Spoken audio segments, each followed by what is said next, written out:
هاني رمزي نجم مصر والنادي الأهلي السابق تربى وبزغ نجمه داخل أسوار القلعة الحمراء قبل أن ترفض عودته بعد الإصابة وتجبره على ختام مشواره الكروي كلاعب في سن مبكر.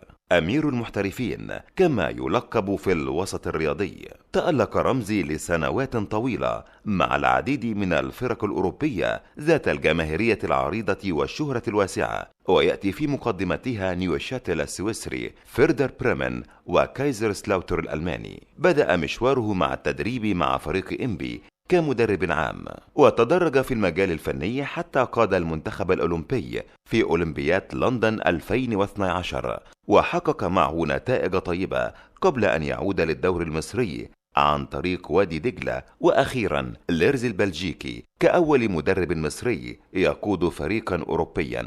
ترك رمزي الكرسي الفني بعد آخر تجاربه التدريبية متجها إلى التحليل داخل الاستوديوهات الرياضية، وسرعان ما نالت آراؤه الفنية العقلانية والمتميزة ثقة كبيرة من متابعي الوسط الكروي. الوسيم هاني رمزي معنا ومعكم ضيفا مع كورة لايف في ضيافة محمد فاروق للكشف عن وجهته المقبلة، هل هي تدريبية أم إعلامية؟ وكذلك الحديث والتفسير لتحليل وضع الفراعنة السيء والغير معتاد إفريقيا وعالميا، ووضع خارطة طريق للكرة المصرية نحو الأفضل، وتوقعاته للفرسان الثلاثة الأهلي والزمالك وسموحة في المشاركات الإفريقية، فتابعونا. يعني كان ليا الشرف طبعا ان انا ابقى متواجد معاه او لعبت معاه. يمكن كابتن هاني رمزي هذكره ببعض المواقف، ولكن ارحب بيه الاول. كابتن هاني محمد وحشني جدا، ربنا يخليك كابتن. يعني ببارك لك على البرنامج، متالق دايما زي ما كنت في الملاعب. ربنا يخليك يا كابتن، وانت زي ما بتقول يعني صديق ملاعب، يمكن وانا بفنش كنت انت داخل. لكن انا هذكر حضرتك بموقف يمكن اول واحد اقعد معاه في اوضه في منتخب مصر وحضرتك، ما اعرفش انت تتذكرها ولا لا. كفرتك طبعا. لا تمام. لا خالص، ده انت كنت جميل جدا. حتى لما كنا بتيجي تنزل بتقول لي تعالى قوم البس، تعالى هننزل مع بعض. لا حضرتك لازم الناس تعرف قد ايه ان الشخصيه نفسها موجوده جوه الملعب وبره الملعب. ازاي انت بتساعد الناشئين، ازاي كنت بتساعد الناس اللي طالعه. احنا مرينا على الجزئيه دي يا محمد. انت عارف طبعا، انت مريت من مرحله الناشئين، وخاصه لما بتبدا الكوره بدري شويه. واحنا بدانا صغيرين في النادي الاهلي، ولاد النادي الاهلي يعني من سن حتى 10 سنين. فدايما بتحس احساس الناشئ لما بيقابل نجم كبير. يعني احنا خدنا وتعلمنا من الاجيال اللي قبلنا يعني طبعا. فلا انا طبعا بحييك وبتمنى لك التوفيق. يا كابتن ربنا يخليك. كابتن طبعا حضرتك بقالك فتره متواجد على الساحه التدريبيه طبعا وبشكل فني عالي. يمكن تقرير قال عليها. يمكن واجهتك الجايه يا كابتن يعني طبعا البعد عن التدريب ده او الوقت التدريب لازم يبقى قصير لما بتيجي تنتقل من نادي لنادي. يعني اولا طبعا الفتره التدريبيه يمكن بداتها في نهايه 2005 مع فريق انبي، وكان في 2003 جالي اصابه رباط صليبي، هجيب لك من قبلها بشويه. فاتعالجت، يمكن العلاج طول شويه، فبدات افكر يعني ايه الواجهه اللي جايه، او انا يعني اتجاهي ايه، تدريب، اداره، او حابب اتخلص عن الكوره. لكن شايف نفسي جدا في التدريب، وبدات اخد دراسات تدريبيه هناك في المانيا. وانا حتى في فتره اللعب يعني بعد ما رجعت من الرباط الصليبي لعبت في نادي درجه ثانيه لمده 6 شهور، وكنت بدرس ساعتها يعني، وخدت اللايسنس من المانيا. كنت شايف نفسي في التدريب، وفعلا يعني كان حظي كويس ان المرحله ما بين اللعب والتدريب كانت قصيره جدا. يعني خلصت هناك في المانيا ورجعت على تدريب. قرارك كان سريع في حته التدريب. يعني الحمد لله كنت مؤهل نفسي كمان كويس. فكان قرار مجلس اداره انبي ان انا اجي. كنت مع تسوبل كاول كمدرب عام، وبعدين مع الكابتن انور سلامه، وبعدين كمدير فني في انبي لوحدي. بعد انبي انتقلت لمنتخبات مصر عن طريق منتخب الشباب ده في 2008. اشتغلنا منتخب الشباب وكاس العالم للشباب 2009. بعديها المنتخب الاولمبي من 2010 الحمد لله. وكان ليا نصيب يعني ان انا يعني اكون موجود في يعني محفل كبير جدا زي اولمبياد لندن. طبعا. الحمد لله يعني وصلنا بعد يمكن غياب كان 20 سنه مصر ما بتوصلش. كان حاجه كويسه جدا ليا كمدرب وللجيل دوت ان احنا نوصل في ظروف صعبه. انت فاكر يعني التصفيات كان من 2010 ل 2012 كان طبعا عز الثوره وما كانش في دوري. الحمد لله الواحد تخطى الحته ديت، وصلنا الاولمبياد، عملنا شكل كويس. بعد الاولمبياد جالي يعني نادي ليرس البلجيكي، وده كان اول نادي اوروبي يعني، او اول مدرب مصري يدرب في نادي صحيح. اوروبي. الحمد لله برضو نجحت ان انا اقعدهم في الدرجه الاولى الممتازه. كان عندهم مشاكل كتيره جدا. نزلوا تقريبا السنه دي يا كابتن للاسف. نزلوا السنه دي. وانا انتقلت، حتى الناس فاكره انتقلت في فتره الشتاء، يعني انتقلت 6 شهور بس او 7 شهور من من يناير ليونيو، والحمد لله يعني بعد ما خلصت اليرس رجعت مع وادي دجله، والحمد لله وصلنا نهائي كاس مصر ولعبوا الكونفدراليه. فتره البريك السنه ديت استفدت منها كمان، يعني انت عارف دايما يا محمد لما الواحد بيشتغل 6-7 سنين في التدريب، في مرحله بتفصل منها شويه، بتشوف الامور او بتقيم انت حتى نفسك على المستوى صحيح. التدريبي، على مستوى الصفقات صحيح. ولكن كابتن في كلام على بتروجيت سموحه ان الكلام يبقى موجود الفتره الجايه في حاله بقائهم، يعني في حاله بقائهم. والله على المستوى الرسمي ما فيش اي اتصالات، يعني خلينا نتكلم بكل امانه، انا ما جاليش اي اتصالات من اي نادي لغايه دلوقتي، يمكن كله كلام يعني حتى في من خلال الجرايد بتروجيت او سموحه اسماء بتتعرض وليس على يعني لا ترتقي يعني المستوى يعني التفاوض الرسمي مع مع جهه او رئيس نادي او عضو مجلس اداره. لكن على الجانب الاخر انا مستعد، انا متابع الدوري بشكل كويس، حتى السنه اللي قعدتها استفدت انها بشكل كويس، حصلت حتى على اللايسنس اي الاوروبي يعني الويفا لايسنس اي، دي مهمه جدا برضو ان الواحد بيزود نفسه. حللت مباريات الشامبيونز ليج دي بنستفيد منها كمدربين كمان طبعا. يعني طبعا. كمدربين بنتناقش كمان، بنقابل هناك مدربين كبار جدا، بنبدا نتناقش في طرق اللعب، وخاصه انت عارف دايما كل كاس عالم بيكون ليه طريقه لعب معينه. في 2010 كان 4-2-3-1 هي المسيطره، دلوقتي مزبوط. في فرق كتير بتلعب بطريقه 3-4-3. فيعني عايز اقول ان انا عايش الكوره طبعا، وانا شايف نفسي، يمكن السؤال اللي اتطرح في التقرير بالظبط. اتجاهي بقى فين اعلامي، لا انا مدرب كوره، والتدريب والملعب هو ده صحيح. اساسي، يعني لو ما فيش فرصه بيبقى الواحد. كويس يا كابتن ان انت خدتها على طول، يعني في ناس بتقعد فترات او سنين طويله قبل ما بتاخد قرار هتروح فين. لا انا دايما الحمد لله يعني ده من صغري بحب اظبط اموري من قبلها بفتره، يعني بحب اخطط بشكل ده كويس. سر نجاحك طبعا يا كابتن. ف يعني لا التدريب طبعا انا مدرب كوره، اعلاميا انا مش شايف نفسي اعلاميا، يعني ممكن اكون ضيف، ممكن نتكلم في الكوره بشكل كويس. على مستوى التحليل ايضا ممكن يكون فتره هي بتفيد طبعا، خلي بالك كابتن، حته التحليل بتفيد طبعا، حته طبعا التدريب انت لما بشكل تحلل كبير. مثلا الدوري الالماني او الانجليزي او الشامبيونز ليج فنيات مختلفه تماما عن بالظبط، الدوريات فبتفيدني كمدرب، ولكن مش ده كاريري او بالزبط. مش دوت يعني السكن اللي رايح. كلام كتير يا كابتن حصل يعني اثناء جريده وهو بيمشي ان حضرتك هتبقى متواجد جوه النادي الاهلي، هل حصل اتصال؟ وده يعني كان في ناس متبشره خير في وجود كابتن هاني لو في مدرب اجنبي جه، او هو لو قاد النادي الاهلي بنفسه يعني. والله بص محمد، انا طبعا من امنياتي انا ابن النادي الاهلي، واتمنى وشرف لاي اي واحد موجود انه يدرب النادي الاهلي، وانا خاصه قريب جدا، انا بحب النادي الاهلي، يعني احنا عائله اهلاويه من زمان، ويعني متربي في النادي الاهلي. ما فيش شك كنت اتمنى اني في فتره من الفترات، وخاصه بعد يمكن الازمه اللي مرت مع النادي الاهلي مع جريده، انه يكون في يعني استطلاع للراي او حد يكلمني يشوف حتى رايي، لكن للاسف برضه ما كانش اي حد من النادي الاهلي او من مجلس الاداره. انا دايما بحب اتكلم على المستوى الرسمي، يعني دايما صح. صحيح. يعني ممكن يكون اصدقاء صحفيين بيحطوا اسم او فالكلام ده بالنسبه لي يعني كتر خيرهم، لكن هو الاساس طبعا يجي لك تليفون من جهه رسميه بتتكلم معاك بشكل رسمي وبشكل بروفيشنال. لكن للاسف كنت منتظر، مش هضحك عليك يعني كنت منتظر ان يكون، ولكن هو بمنتهى الامانه هو اسم اتطرح من ضمن الاسماء اللي اتطرحت جوه مجلس اداره كابتن هاني. ده شرف طبعا الواحد. انا بقول لك يعني الواحد من طموحاته، يعني دايما الواحد بيحط كده خطوات قدامه. طبعا النادي الاهلي نادي كبير جدا، وانا ابن من ابناء النادي الاهلي، واتمنى ان في يوم من الايام اكون مدير فني للنادي الاهلي، ما فيش شك. لكن خلينا ان شاء الله خطوه خطوه، ويمكن يعني هتيجي ان شاء الله. يعني هاخدك بقى، انت يمكن كابتن شايف قد ايه ان نهايه الدوري بتخلص، وقد ايه موضوع الانتقالات شاغل الجمهور. صحيح. يعني ايفونا لما نيجي نتكلم، يعني بغض النظر هيروح اهلي زمالك هو فين، الرقم اللي محطوط يا كابتن، هل الدوري المصري يستحق هذه المبالغ او الامكانيات دي؟ لا انا للاسف عندي اعتراض شويه. يمكن الطريقه اللي بتدار بها عمليه انتقال اللاعبين في مصر ما زالت طريقه هواة، او طريقه الناس بتحسبها خاصه للاهلي والزمالك. خلينا نتكلم بكل امانه، بتحسبها ده دوري خاص، الاهلي كسب 1-0 في صفقه كذا، الكلام ده مش موجود بره. يعني خلينا نتكلم ان حتى على مستوى التسويقي للدوري المصري، حتى على مستوى ما يقدمه الدوري المصري من امكانيات، خلينا نتكلم هنبعد شويه عن الفنيات، لكن سبونسر وتسويق الارقام مبالغ فيها جدا. هذه الارقام ارقام كبيره جدا على الدوري المصري، مع احترامي للدوري المصري، مع ان الدوري المصري دوري الى حد ما في الفتره الاخيره انتظم. ما زال يا كابتن هو هيجي، انت فقدت السنين التوقف ده حصل طبعا، مفيش جماهير، سبونسر قليل، الله يكون في عون مثلا الشركه الراعيه اللي بتراعي، يعني كل دوت. عايز اقول الاجواء لا تناسب الارقام اللي بنسمعها عن انتقال لاعب او اخر من الاهلي للزمالك او العكس يعني. معلش كابتن انا قاطع، بالنسبه لما تيجي تبص للرقم نفسه، لما تيجي تبص اللعيب ده هل لو جاب حتى دوري هل هيبقى بنفس المبلغ؟ يعني طبعا انت لما بتيجي تحط فلوس انت منتظر البنفيت بتاعه او العائد بتاعه. ريسيل. لما تيجي تتكلم دوري ابطال افريقيا هل هو هيجيب لك الفلوس دي؟ ما برضه هي دي بتبقى حسابات محطوطه. ما انا بكلمك يا محمد، الناس للاسف برضه لغايه دلوقتي هم ما بيفكروش. يعني انا هديك مثال يمكن كان مثال واضح جدا. احنا كمنتخب الاولمبي رحنا لعبنا في سويسرا مع فريق بازل. تمام. بازل السويسري قبل انتقال محمد صلاح لبازل.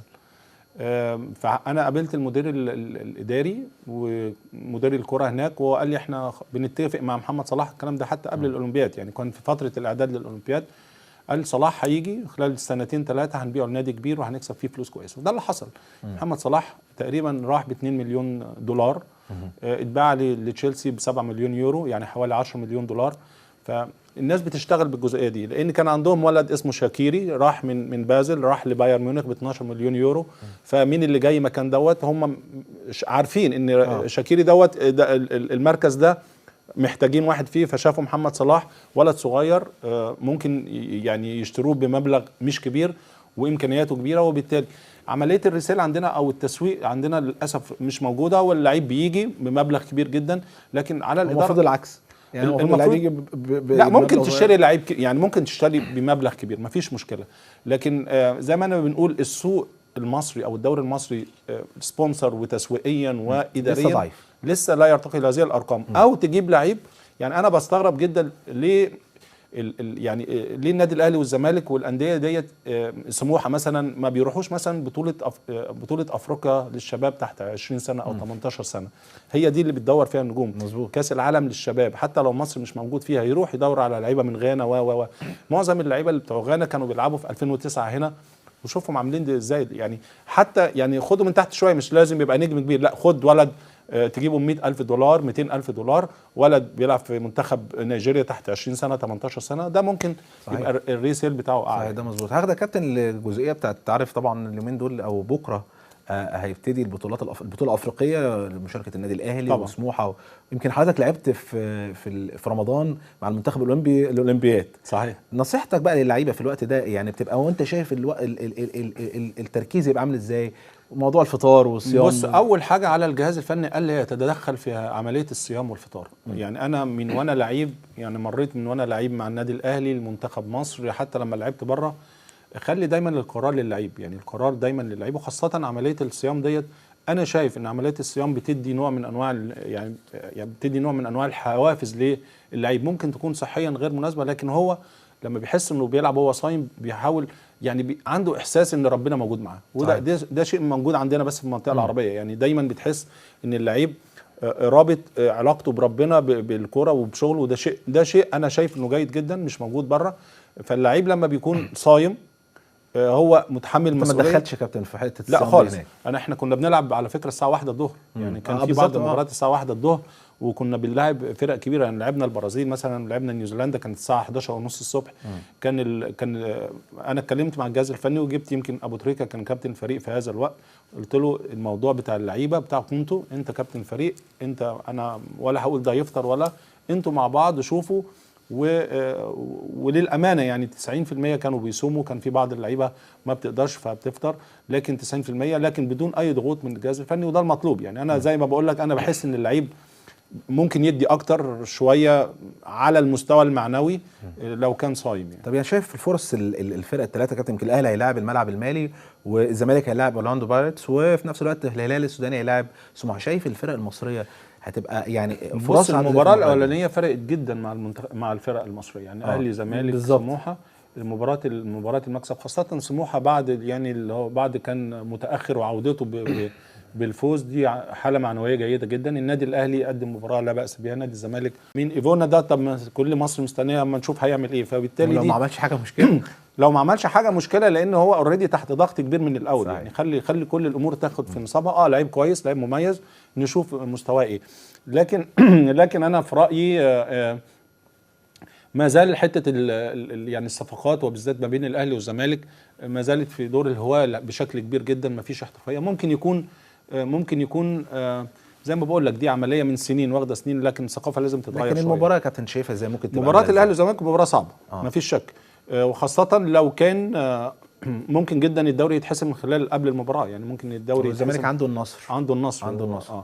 نفس الاخر تيجي لنادي الزمالك، لا نادي الزمالك عنده في كل مركز عنده 2 لعيبه على مستوى جيد جدا، عنده في وسط الملعب عنده كتيبه من وسط الملعب كلها مميزه، عنده الجانب الهجومي عنده 3-4 رؤوس حربة على مستوى لا باس به. فعايز اقول ما يميز نادي الزمالك السنه دي هو التحضير الجيد للموسم، عنده لعيبه في كل مركز، عنده اكتر من لعيب مميز في كل مركز، وبالتالي اصابات ما بتاثرش، يعني عنده عدد كبير من حتى من الانذارات او الطرد ما بتاثرش، وبالتالي العمليه ماشيه بشكل كويس، في استقرار فني بشكل جيد جدا، في مدرب انا شايف على مستوى جيد. فكل دي عوامل ادت ان نادي الزمالك يتفوق. النادي الاهلي مر بظروف صعبه جدا، زي ما بقول لك عدم تحضير جيد مع مدرب اعتقد ان هل عالجها كابتن فتحي في وجوده؟ كابتن فتحي ما تقدرش تقول انه عالج 100%، لكن هو قدم، يعني هو لم الشمل بشكل كويس. خلي بالك مهم جدا يا محمد ان يكون في مصداقيه للمدرب، يعني اعتقد ان جريدو لم يحصل على ثقه اللاعبين داخل الملعب، عندهم قناعه ان هو ده مدرب كويس. صحيح. وبالتالي شخصيه المدرب بتفرق جدا، شخصيه اعتقد ان هو ليست بالشخصيه القويه، ممكن يعمل سيكشن كويس في الملعب كتدريب، لكن مش شايف ان هو كان كوتش يقدر يدير المباريات بشكل جيد، يعني امتى ينزل وامتى يخرج. الجزء الاخطر ان عدم ما كانش يعني مش قدامهم مثلا مانويل جوزيه، ما فيش قيمه قدامهم، وبالتالي كان بياخد جزء من اللعيبه، او اللعيبه خلاص حاجز الثقه دوت، او حاجز حتى الاحترام بدا ينهار. انا شايف ان النادي الاهلي تاخر الى حد ما في اقاله جريدو وتولي المسؤوليه للكابتن فتحي مبروك، كان ممكن من بدري شويه. وتقييمك للكابتن فتحي في الفتره دي بقى كابتن؟ هايل، كابتن فتحي على الورق وبالارقام النادي الاهلي هو بطل الدوري مع كابتن فتحي مبروك على فكره، يعني لو جبت ورقه وقلم عدد المباريات اللي لعبها كابتن فتحي وحصل على كام نقطه، لو كان تم دوت في الدور الاولاني اعتقد النادي الاهلي كان هيبقى في وضع افضل من كده.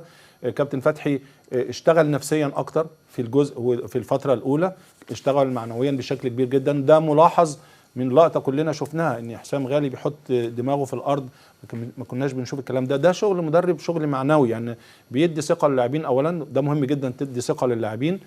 انت ممكن تكون فقدت الدوري يعني بالارقام او بنسب كبيره، ولكن النادي الاهلي دايما بيقدم افضل ما عنده. انا شايف كابتن فتحي على المستوى المعنوي اشتغل كويس جدا، حتى على المستوى الفني والمستوى التكتيكي وتغيير اللاعبين، تدوير اللاعبين بشكل جيد كان هايل يعني. كابتن روشتتك بقى للدوري السنه الجايه كابتن، انت شايف الدوري السنه الجايه ممكن يبقى عامل ازاي؟ هل العدد الفرق اللي نزلت والعدد اللي هيطلع، وبعد كده السنه الجايه هي برضه تقريبا عدد الفرق برضه هو 5 فرق برضه تنزل ويطلع 3، يعني طبعا الدنيا اتلخبطت بشكل كبير السنين اللي فاتت، السنه الجايه شايف الدوري هيبقى عامل ازاي يا كابتن؟ اول حاجه لازم الدوري المصري يتم تسويقه بشكل افضل من كده على المستوى التسويقي، بمعنى ما نلاقيش 6 فرق بتتعاقد مع قناه معينه و5 فرق تتعاقد مع قناه اخرى، وبالتالي ما نعرفش يعني ده كان حدث غريب جدا في الكوره، ان ما تعرفش الماتش هيتذاع في انهي قناه. فلازم تسويقيا وعمليه البث الفضائي لازم يتقعد ده مظبوط تتحل بشكل جيد جدا، لان ده فيها استفاده كبيره جدا لبعض الانديه، وخاصه الانديه الجماهيريه اللي معهاش فلوس. ده الجزء الثاني عوده الجماهير بشكل او باخر، ده ممكن ياخد وقت شويه، لكن مهم جدا انك تلعب ان شاء الله بعدد صغير من الجماهير، يكون في صوت داخل الملعب. الحاجه الثالثه لازم يكون في اعتقادي الشخصي ان عمليه، اتكلمنا على التسويق، عمليه كمان التسويق داخل الانديه نفسها، يعني كل نادي نفسي في وقت من الاوقات يكون لكل نادي زي ما بنشوف في اوروبا كده، ان عند الاستاد بتاعه الاهلي استاد الاهلي، الزمالك استاد، يعني هو حاجه جميله، ولكن لغايه ما زالت دلوقتي يمكن النادي الاهلي اوائل الناس اللي ممكن بيتكلموا في حاجه زي، ولكن برضه التنفيذ يا كابتن لما تيجي على الارض تلاقيه صعب. هو طبعا بيحتاج فلوس كتير وبيحتاج طبعا سبونسر كبير جدا، لكن نفسنا نشوف يعني على مستوى، حتى لو اتكلمنا في المانيا مستوى حتى الدرجه الثانيه الدرجه الثالثه، كل نادي مهما كان عنده الملعب بتاعه. صحيح. ده بيتساعد كتير جدا، انت بتحس بتلعب في بيتك، يعني فاهم، مش كل مباراه تلعب في حته مختلفه. لكن انا شايف لو الدوري المصري زي ما بقول لك عمليه التسويق تمت بشكل كويس، دخلنا سبونسر بشكل افضل، ونعدد كمان يعني الراعي مش لازم يكون راعي واحد، ممكن يكون راعي كبير وتحتيه رعاه بشكل افضل. يعني نضخ شويه فلوس داخل الكوره بشكل مميز. لكن فنيات احنا عندنا لعيبه مميزه جدا. مدربين يا كابتن؟ مدربين لازم طبعا، احنا يعني بنتكلم على ان السنه دي ظهر عدد من المدربين. صحيح. مش عايز اقول المدربين شباب لان عدوا ال 40 سنه. انا بتفرج يعني على يعني جارديولا والناس دي يا دوبك لسه ما كملوش 40 سنه. فاحنا حتى بنتكلم على مدرب شباب يقول لك هاني رمزي مدرب شباب، انا عندي 45 46 سنه دلوقتي يعني. فلا، في مدربين على مستوى جيد ظهروا على الساحه وده مطلوب. صحيح. مطلوب ان حتى انت بتطلب يكون لعيبه على مستوى جيد كمان مدربين. يعني عمليه تاهيل المدربين ده مهم جدا مهم جدا جدا جدا يعني كابتن هاني طبعا الوقت عدى بسرعه يمكن للاسف. اجي لك بقى نقعد لان احنا عندنا كلام كتير في حته الاحتراف وقد ايه حضرتك كنت متواجد ويمكن انجح اللاعبين اللي خاضوا التجربه دي. فيعني طبعا كلام كتير لازم نتكلم في الحته دي وازاي احنا نوجه ونعلم الناس ان الرياضه ما فيهاش تعصب. دي مهم جدا. صحيح. من خلال نجم زيك القدوه يقدر الناس برضو تستفاد منه. لا ان شاء الله نتمنى حضرتك في وقت ان شاء الله اجي لك ان شاء الله مره ثانيه ويبقى الوقت شكل لحضورك طبعا يا كابتن. اخيرا يمكن طبعا في اطار التعاون بين مصر والسعوديه يمكن اقيمت دوره رمضانيه اقامتها شركه نبأ العالميه. يمكن نجوم كتير راحوا، كانت على شرف شهداء الجيش والشرطه، نجوم كتير منهم خالد بيبو وهشام حنفي وياسر ريان والكابتن احمد حسن واللواء احمد بكر، وطبعا الاستاذ ايمن بدره رئيس تحرير اخبار الرياضه. طبعا بنشكر كل القائمين على هذه الدوره الرمضانيه، قد ايه هم متعاونين جدا او حابين ان هم يشاركوا شعب مصر والشرطه والجيش المصري. الشيخ صالح التركي والمدير التنفيذي المستشار سيد عبد العليم والمنسق لهذه البطوله محمود ناصف. يعني بشكركم. يمكن طبعا الجمعه الجايه احنا داخلين على العيد، كل سنه وانتم طيبين. استنونا ان شاء الله في كوره لايف بعد العيد ان شاء الله مع محمد فاروق.